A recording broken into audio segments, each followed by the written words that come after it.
Ouais l'équipe, salut à tous, on se retrouve pour le petit débrief Allemagne-France, match amical, score final 2-2. Et oui, je l'avais pronostiqué dans ma petite vidéo d'avant-match. Donc, c'était la 29e rencontre entre ces deux nations, toutes compétitions confondues. Donc, ce bilan des 29 rencontres, c'est 9 victoires allemandes, 7 matchs nuls et 13 victoires françaises. Ce soir, c'est un match nul, mais bon, on va pas se plaindre les gars. On a fait un match bon contre les Pays de Galles, hein, c'était pas non plus un match de fou. Et ce soir, on a fait un match pas mal, même si, hein, bon, offensivement ce soir c'était du bon, hein, il y avait beaucoup de vitesse offensivement. On a eu pas mal d'occasions, pas mal de tirs cadrés, deux confinés au fond des filets, un doublé de Lacazette, hein, qui a fait un très bon match, qui a remplacé Olivier Giroud blessé. Donc Lacazette, dans ce rôle de numéro 9, bah voilà, faut qu'il ait du temps de jeu en équipe de France. Il brille plutôt pas mal avec Arsenal, dans ce rôle d'attaquant de pointe. En équipe de France, voilà, c'est toujours un peu plus difficile de s'adapter. Il faut du temps de jeu. Ce soir, Deschamps lui a donné ce temps de jeu, donc comme je l'ai dit, en l'absence d'Olivier Giroud. Il met un doublé, hein, c'est son deuxième et son troisième but sous les couleurs françaises, toutes compétitions confondues.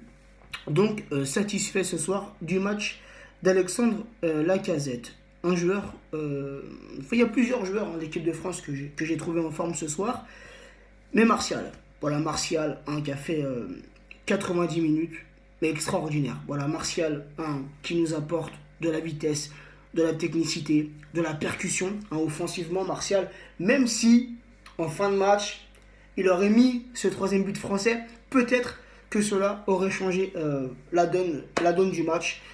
Mais bon, c'est comme ça, il a foiré ce but qui était pourtant tout ouvert. Hein, c'était un peu un contre Kevin Trapp. Il foire sa frappe, mais bon, voilà, ça arrive, c'est qu'un match amical. Hein, voilà, il n'y a pas scandale. Un joueur que j'ai aussi trouvé très bon défensivement ce soir, les gars, c'est Lucas Digne. Voilà, pour moi, Benjamin Mendy, il est blessé, mais on sait que Benjamin Mendy, c'est le numéro 1 au niveau de nos latéraux gauche. Mais celui qui a du souci à se faire, les gars, avec le match de Lucas Digne que j'ai vu, c'est Kurzawa, les gars, pour la Coupe du Monde. Sincèrement, si Kurzawa, même s'il n'a pas fait un match dégueulasse contre les Pays de Galles, et là il a fait une rentrée plutôt correcte, hein, mais bon, il n'a pas non plus joué 20 minutes. Mais voilà, si Kurzawa ne s'améliore pas, hein, ne serait-ce qu'avec le Paris Saint-Germain, il peut se poser des questions pour la Coupe du Monde, car ce soir, quand même, Lucas Digne, les gars, défensivement et offensivement, déjà, il fait sur le premier but français, là, le festival de Martial, c'est lui qui lui remet cette balle en une touche de balle.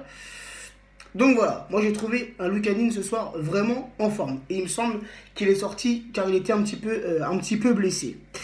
Après, Mandanda, hein, qui a fait un bel arrêt sur le coup franc de Kroos, même si la balle touche la barre transversale et ensuite la main de Mandanda. Voilà, il n'a pas fait un match dégueulasse, hein, sur les deux buts, il n'y peut rien. Le premier but de Warner, l'égalisation allemande. Warner, moi je l'ai découvert pendant la Coupe des Confédérations. Voilà, c'est un joueur, les gars, c'est un joueur d'avenir, un numéro 9 allemand et un pur buteur. Voilà, il l'a fait montrer ce soir. Il a eu quelques gâchis, mais ce but-là, bien sûr, le fautif pour moi c'est Jallet. Même si c'est Adrien Rabiot, hein, qui au milieu de terrain perd le ballon. Il a voulu tacler pour récupérer la balle, il l'a raté. Mais Jallet, les gars, n'a pas à se démarquer de Warner. Et voilà, c'est une contre-attaque et c'est un beau but allemand. Après, le deuxième but allemand, je ne connais pas le nom du mec qui a marqué. Mais bon, voilà, les gars. C'était pas la grande Allemagne, hein, qu'on a affronté ce soir. Même pour eux, tu as vu, ça reste qu'un match amical. Et au niveau, comme je l'ai dit tout à l'heure, des 29 rencontres qu'il y a eu entre ces deux nations, le plus souvent, l'équipe de France a gagné en match amical. Voilà. Petite statistique sur le match de ce soir. Au niveau de la possession de balle, 60% pour les Allemands, 39% pour les Français. Au niveau des tirs, 13 tirs côté allemand, 10 tirs côté français. Les tirs cadrés, 4 tirs cadrés côté allemand, 2 au fond des filets. 7 tirs cadrés côté français, 2 au fond des filets. Au niveau des passes, 661 passes côté allemand ce soir, 421 passes côté français ce soir. Le pourcentage des passes réussies, 90% de passes réussies pour les Allemands, 84% de passes réussies pour les Français, 4 corners côté allemand, 11 corners côté français. Donc, ah oui, un joueur allemand, les gars, que ce soir, j'ai trouvé vraiment au-dessus du lot, c'est Draxler. Draxler, les gars, je sais pas, hein, pour vous, même voilà, pour vous qui êtes supporters parisiens, le Draxler que je vois avec la Mannschaft, c'est pas le même que je vois au Paris Saint-Germain. J'ai l'impression qu'avec cette équipe allemande, Draxler joue plus décontracté, plus libéré. On le voit plus sur le terrain, il fait plus d'appels de balles, hein, il prend plus de risques qu'avec le Paris Saint-Germain. Voilà, il est aligné en tant que milieu gauche ces derniers temps. Je sais pas, je le sens pas aussi épanoui. Je sais pas si c'est mon ressenti, voilà, si c'est juste mon ressenti à moi, mais c'est comme je dis que je l'ai ressenti ce soir quand j'ai vu jouer Draxler. Ce soir, c'était un Draxler, mais c'était lui le meneur de cette équipe allemande. Hein, pour moi, c'est lui le meilleur joueur ce soir côté allemand. Il t'a fait un match fabuleux. On a vu un Draxler à son top niveau. Voilà. Donc ça serait bien qu'au Paris Saint-Germain, Emery lui fasse un peu plus confiance. Et voilà, le laisse un peu plus, le laisse jouer un peu plus décontracté pour qu'il nous fasse des matchs comme il l'a fait ce soir. Donc, les joueurs qui sont rentrés côté français, Pavard.